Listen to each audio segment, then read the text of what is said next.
본머스전 손흥민이 기록한 완벽한 골은 동물적인 감각에 의해 나온 골이었다. 손흥민은 자신을 희생시키지 않으면 어떤 모습을 보여줄 수 있는지 여실히 보여줬다. 손흥민의 리그 두 자릿수 골 본능은 여전했습니다. 자신이 활약할 수 있는 환경이 펼쳐지자 또 한 번 엄청난 활약을 하며 영국을 놀라게 만들었습니다.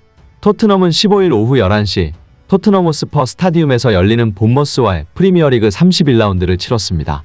토트넘은 승점 53점으로 5위의 자리에 있었고 4위 맨유와의 승점차는 3점이었습니다. 하지만 토트넘은 30경기, 맨유는 29경기를 소화했습니다. 사실상 6점 차라는 것을 감안해야 합니다. 따라서 유럽 챔피언스리그 티켓이 주어지는 4위를 위해서는 15위 본머스를 반드시 잡아야 했습니다. 따라서 역대급 골로 부활의 신호탄을 쏜 손흥민의 활약이 중요했는데요. 그런데 이날 손흥민에게 긍정적인 변화가 있었습니다. 토트넘은 이날 3-4-3 포메이션을 꺼내들었는데 왼쪽 윙포워드로 나선 손흥민이 거의 원톱처럼 활약했다는 것입니다. 또한 손흥민은 페리시치가 크로스를 할 때 박스 안으로 침투했는데 오늘은 무조건 손흥민 존에서 대기하는 모습을 보였습니다. 손흥민 활용법이 100% 달라진 것입니다. 특히나 가장 놀라운 것은 지난 경기 손흥민에게 처음으로 컷백 패스를 내줬던 페리시치가 오늘은 손흥민에게 많은 컷백 패스를 내줬다는 것인데요.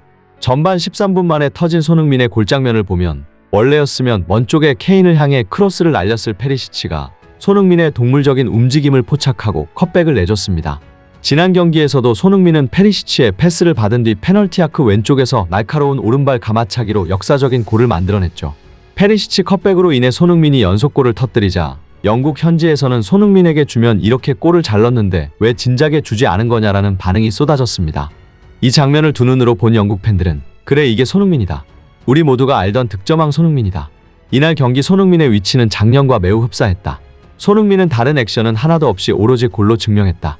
손흥민은 최근 자신이 희생적인 역할을 맡고 있다고 대놓고 말했었지.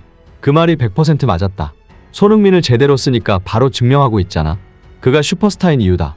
이번 시즌 그렇게 희생을 당했는데도 불구하고 벌써 리그 두 자릿수 득점에 가까워진 손흥민이다. 그동안 손흥민을 비난했던 사람들은 경기장 출입을 금지시켜야 한다.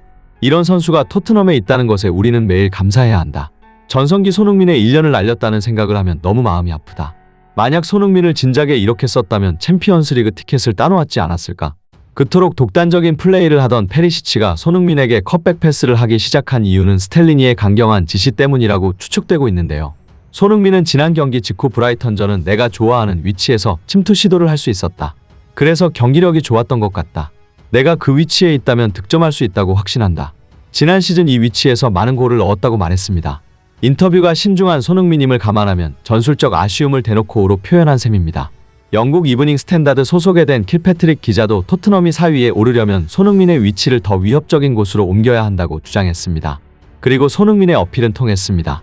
크리스티안 스텔리니 감독 대행 역시 이 문제에 대해 인지하고 있는 모습이었습니다.